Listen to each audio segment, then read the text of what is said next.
poles to the grid. However, I'm surprised that the budget framework paper we are about to approve, it is nowhere to be seen. And again, the financial year is coming to the end. We need the Ministry of Energy to bring us up to speed and tell us the progress. Mr. Speaker, it is a very serious issue. We are failing to legislate. We are failing to represent our people, and therefore we need a very authentic response so that when we go back to our people, we actually also tell them what is going on. Otherwise, the situation is as bad as that. I thank you, Mr. Speaker. Thank you, Honorable Pachuto. Then Honorable Rusakero. Then Dr. Pio. Colleagues, I finished this side. I finished this side. I'm now this side. Thank you, Right Honorable Speaker. Right Honorable Speaker, allow me to congratulate you and all other members here who participated in the recent elections. Right Honorable Speaker, I want to commend the Committee of Budget for the good report, as well as the minority report. Right Honorable Speaker, in a special way, allow me to commend the managers of this country, especially those in charge of the economy, whereby in the BFP, it has been reported that our balance, there's a positive balance of payment arising from the great support that government has given, support and attention paid to the coffee growing and gold. I also want to commend the Committee of Budget for recommending that there has to be a budget enhancement for the fishing sector to about 48 billion. Right Honorable Speaker, I think that apart from coffee and gold, our next economic activity that can really even make our BOP much better is the fishing industry. I know that the Budget Committee has recommended 48 billion, but for me, I think having come from the fishing communities, Right Honorable Speaker, I want to persuade the House. Fishing communities have gone through a hell of things in the last 5 years, and they are all waiting, looking forward to this budget for the next financial year to salvage them from where they have been. Right Honorable Speaker. Right Honorable Speaker, I want to comment on the budget, on the Budget Committee's report, where it is stated that the BFP is not consistent with the NDP4. To me, this implies that the planning for this country is not compatible with the strategic goals of this country, Mr. Speaker. I therefore want to, and this could be largely due to insufficient allocation to the NPA. For that reason, Right Honorable Speaker, I would recommend that the Ministry reconsiders strengthening NPA further so that our budgeting and planning are in tandem. Right Honorable Speaker. Right Honorable Speaker, on the issue of wage bills, Right Honorable Speaker, I want to support that. Thank you. I had forgotten Honorable Chemonges was supposed to be the next one. Then I come to Honorable Rusakero. Thank you, Mr. Speaker, for giving me the opportunity. I want to support the BFP, however, with some recommendations or seeking some clarifications on when you listen to the presentation, you feel that we are really in a right road. But with the experience for the 4 years I've been here, Honorable Minister, you know, I've read it and I've understood it, but we need some clarifications on majorly education, for example, coding of primary schools, because we have very many parishes that do not have schools, primary schools, very many of them, Then on issues of water, you find we have districts with the town councils. Personally, I have our district of Queen has 3 town councils. These are town councils without water. No water. They should actually be closed. Then we have issues of power. It's a very serious issue. We have invested money even in these industrial skilling centers. We are now thinking about many other ways of creating jobs, like we talk about the industrialization. But issue of power, even in the seed schools we have invested money. You find we have computers, we have what, but we don't have power. We have health industries, we don't have power. For the last 3 years we have been talking about power. We have gotten money from here, but members, there is nothing like power in our areas. So I want to say, this is where I almost agree with the Honorable Semuju. For example, when we talked about even roads, we have our road, the Kapchorwa, Swam.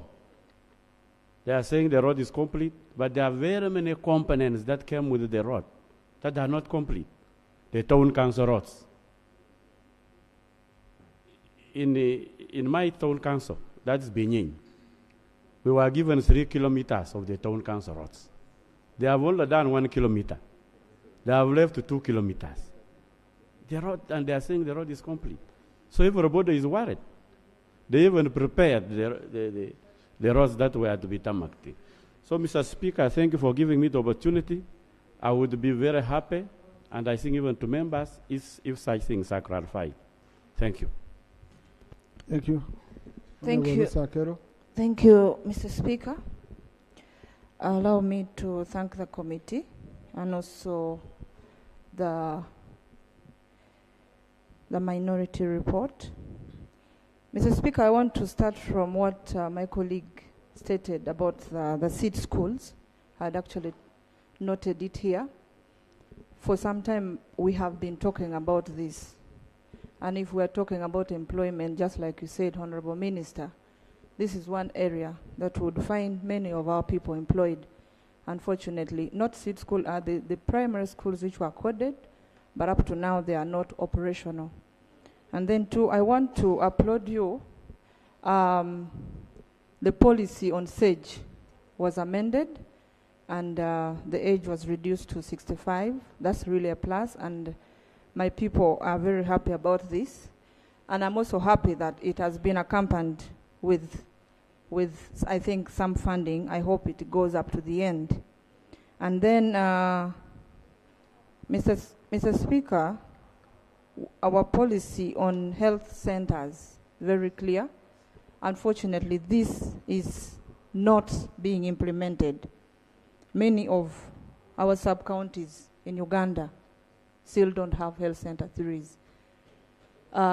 This should be also implemented. Finally, Mr. Speaker, if we are talking about agro-industrialization, we cannot leave out the issue of our roads.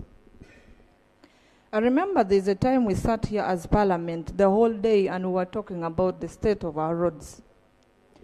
If I remember very vividly, we talked about the machines which are missing, and it is my wish, really, that our BFP really captures this and also increase in the funding to the road sector, especially at district level. Thank you so much, Mr. Speaker. Yes, Honorable Dr. Pio. Thank you, Right Honorable Speaker. And Honorable colleagues, I finished this side. You know, when we were starting, I picked colleagues from this side and then I went here. I'm sorry. Thank you, Right Honorable Speaker, and I want to thank the committee for the report. Within this budget framework paper, I think one of the key issues is the level of alignment with NDP4. When you look at table 1.18 under NDP4, it lists core projects under NDP4, which are indicating the start date, the end date, and even the funding. But when you look at the report, there is no provision of some of these core projects. For example, construction of the Karuma Bridge. which connects us to South Sudan and even to Congo. And last year we had serious issues on it, and the repairs we were told will only be temporary. But now we don't have any provision for this core project. My request to the minister is to have this considered under the second budget circular. The second issue is that this budget is also an AFCON budget, because it's the last budget before we host AFCON next year in June 2027. However, one of the critical infrastructure projects, construction of the Kona-Yer, Kona-Bohe-Cheme Bobby Road, which is supposed to connect Gulu City to Lira City, has not been considered. Again, I want to request that that is considered in the second budget circular. And lastly is the NRM manifesto. After approval of the NDP4, there were new commitments that came up. For example, in Lango, Acholi, and Teso, the issue of cattle restocking came up towards the campaign period. And whatever has been provided is not really substantial to address the commitments. So again, I want to appeal that let's have this aligned to some of those post-NDP4 commitments that came in during the campaign period, so that there is full alignment with the NRM manifesto, with the AFCON requirements, and also with the NDP4. Thank you. Thank you. Honorable Seungu, and then Honorable Mruri Mukasa. Thank you, Mr. Speaker. Mr. Speaker, as the law left behind, I want to thank the Minister for his presentation and the chairperson of the committee.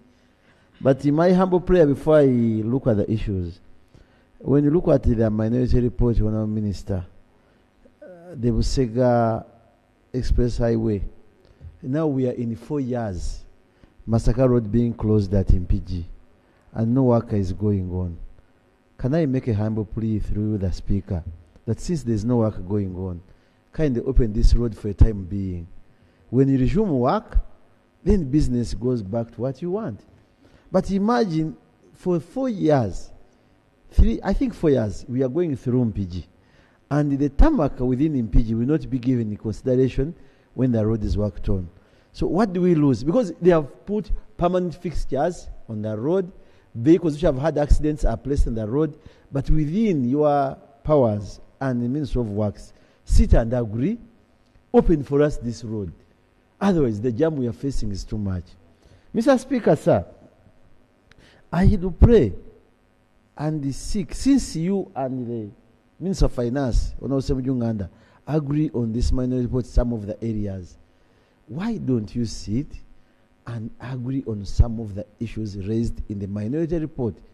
The moment you take that, you solve problems of this institution. It's very painful whenever a budget proposal brought here, Mr. Speaker, and after passing the budget, nothing is implemented. The challenge goes on the members of parliament.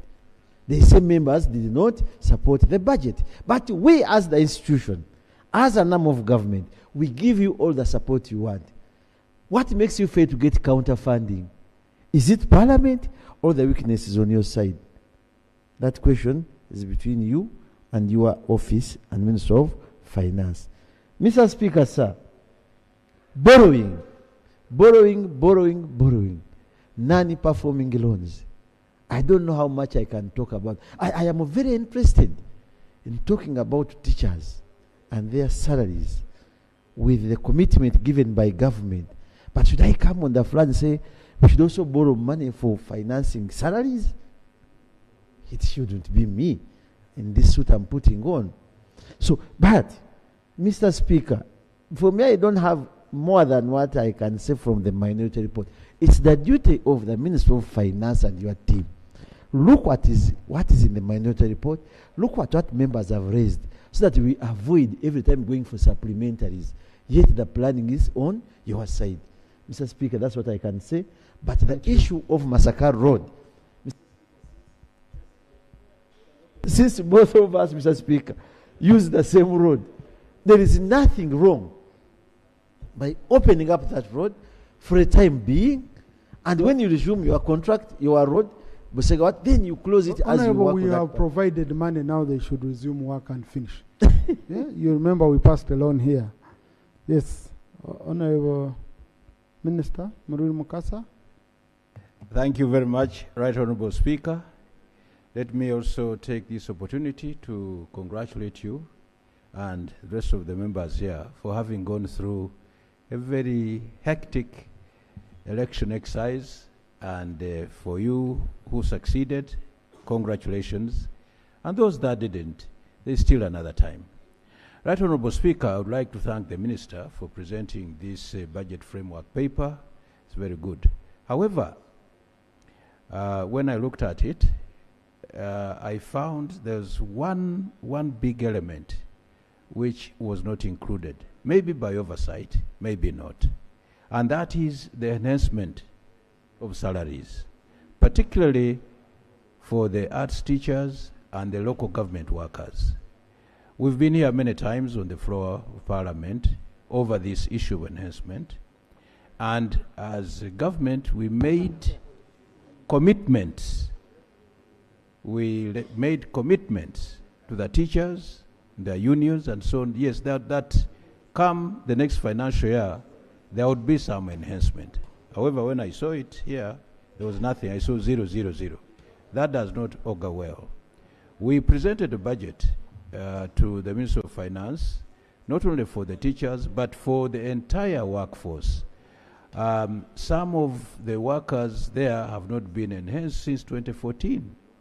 And actually, the category of workers who have enhanced is about 34% of the entire workforce. 66% has not had enhancement. Yet, the public servant, if we look at the whole thing as in machines, the software, if we want all these programs for economic development, very first one, I think we cannot afford to ignore the public servant who is going to put all these things into effect. Let's have a service that is well remunerated very well and properly motivated, and then some of these developments we want will move very fast. I wish to implore the Minister of Finance that in the next budget circular that is coming, surely that aspect of enhancement, particularly of the teachers and the local government workers, is not left out. Thank you very much. Thank you.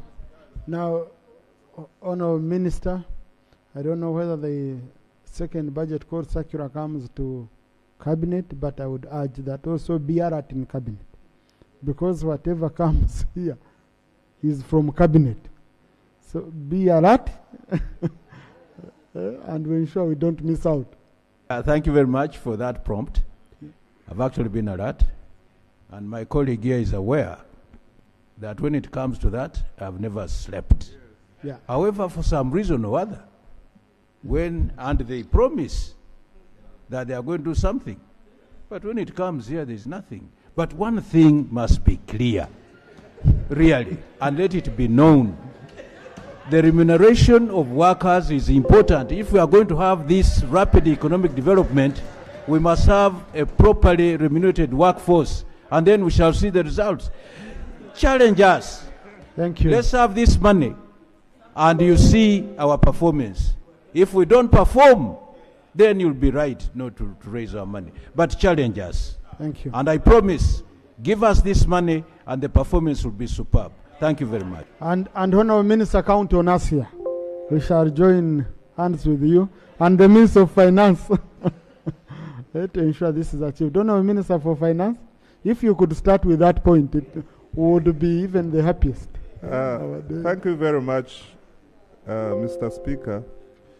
Mr. Speaker, the issue of salaries for teachers and other government workers is a matter dear and known to us. But the President has always asked, in a situation where we can't do everything at a go, what do we start with? The prioritization element in budgeting. Do we borrow to pay teachers?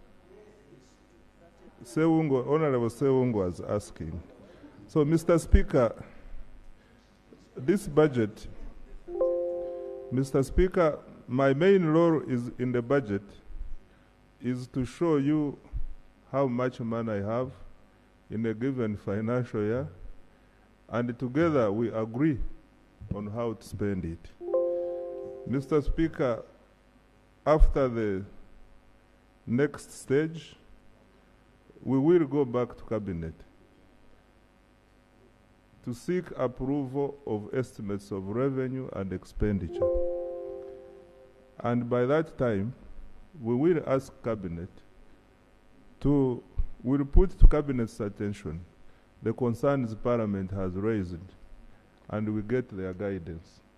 At this point, I cannot commit. I will make a commitment after Cabinet has given me authorization. Mr. Speaker, mainly three things. One, Honorable Isaac is concerned that the resource envelope has declined 69, and he hopes this will not change. Mr. Speaker, in my motion, I said this is a preliminary resource envelope. Preliminary means it can either increase or reduce depending on the circumstances that will come as we finalize the budget.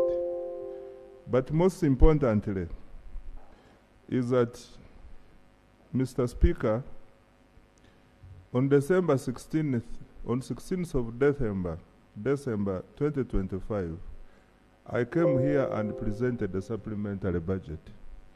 And in this supplementary was, for example, money for maintenance of roads, 1.6 trillion. Maintenance items are recurrent in nature. These will still come back in. So, Mr. Speaker, there are items which have not yet been captured at this stage, especially the recurrent items. I'm sure you heard the chair mentioning something about the arrears. We have the commitment to make good all the arrears in 3 years.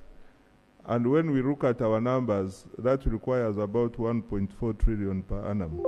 So, Mr. Speaker, the budgets like works, arrears, education, health, and others will definitely change as we finalize the budget, so that we take care of the recurrent items which we will not avoid during budget implementation. Mr. Speaker, there is an issue. Why is the Charter of Fiscal Responsibility coming after the budget?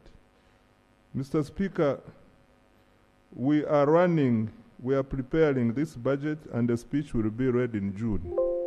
And this budget will become effective on 1st July. Mr. Speaker, until end of June, the charter we have is still effective and valid. So and I will lay proof of consistency to the charter when I bring the estimates on 1st of April. On PDM, Mr. Speaker, this is also a matter which requires Cabinet approval. We have all been to the field, and the President has also been to the field, and his findings from the field is that within the next 3 years, all our households should have benefited from PDM.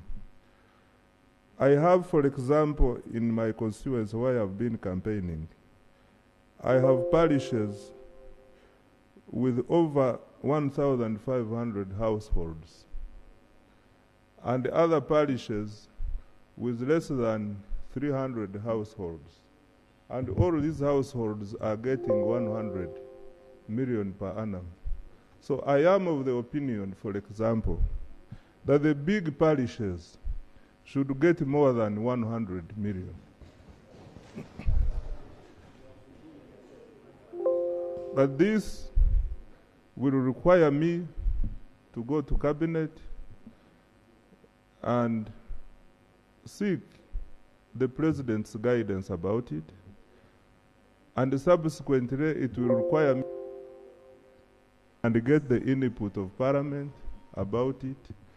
But colleagues, if this comes, I want to ask that you support the idea of supporting big parishes with increased PDM financing. I want to take clarification.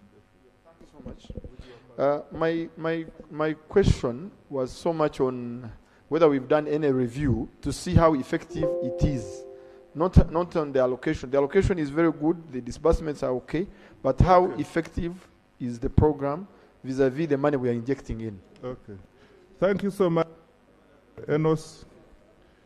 I was trying to answer in a more practical way because I have been in the field. I know where the problem is. So the problem is failure to give money to those who want it. Not because, not impersonate, that one is also there. But can we give money to all PDM beneficiaries who want it? Mr. Speaker, I want to conclude like this, that at this stage of budgeting, this is part of the consultations we make in the budget process. At this stage of budgeting, we have taken all the input from both the committee and the plenary. It will all form part of the recommendations by Parliament and comments by Parliament on the budget framework paper. I want to commit that we will try as much as possible to capture your input in the second budget called SACHURA and in the policy statements. Funds are permitting, and I want to invite you and to ask for your continued support in this budget, especially considering that your timelines, Mr. Speaker, are a little bit stringent, and considering that the term of Parliament is coming to an end. I want to appeal to you that we all sacrifice our time so that we are able to perform this constitutional mandate given to us by the people of Uganda. Thank you so much, Right Honourable Speaker. Thank you, Honourable Minister. Colleagues, I put the question on the motion for adoption of the National Budget Framework Paper, Financial Year 2026-2027 to Financial Year 2030-2031 be approved by this House. Those in favour say aye, and to the contrary nay. The ayes have it with a very big single nay. No, there was one very loud nay which should be captured properly. But the ayes have it. Yeah, with a very loud single nay. So, honourable colleagues, I want to congratulate you on this task. I want to repeat this, that we are going to give you enough time to focus on the budget, in the budgeting process. Focus on preparations, because this being a transition year, we need to prepare very, very, very well so that we finish the budget by the end of April. Our plan as the leadership, once again, is to prorogue the House at the end of April so that we prepare for your swearing in, for the swearing in of the new Parliament, which will be on 13th, 14th, and 15th. Because the President will be sworn in on 12th, and we want to take opportunity of the people you would have brought to attend the President's swearing in, and then yourselves being in Kampala, so that it is done at once, and then we'll move. We've already agreed with the President about this time. So, House adjourned, sign die.